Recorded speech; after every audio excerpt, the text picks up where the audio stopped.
வர்த்தகம் மற்றும் வெளியுறவு கொள்கைகள் குறித்து முடிவெடுக்கும் உரிமையும் சுதந்திரமும் மலேசியாவுக்கு உண்டு என்பதை டத்தோ ஸ்ரீ அன்வார் இப்ராஹிம் மீண்டும் வலியுறுத்தினார். வல்லரசுகளிடமிருந்து நாடுகளுக்கு அழுத்தம் தரப்படுவது வழமையே. ஆனாலும் நாட்டின் முக்கியத்துவத்துக்கு ஊறு விளைவிக்கக்கூடிய ஒப்பந்தங்களுக்கு அரசு ஒருபோதும் கட்டுப்பட்டதோ அடிபணிந்ததோ இல்லை என பிரதமர் தெளிவுபடுத்தினார்.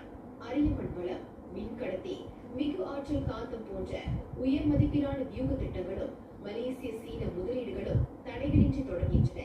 நாட்டின் இறையாண்மையை வலிமை குற்றச் செய்யும் ஒப்பந்தங்களுக்கு மலேசியா கட்டுப்படவில்லை என்பதற்கான சான்று அதுவென பிரதமர் பகிர்ந்தார்.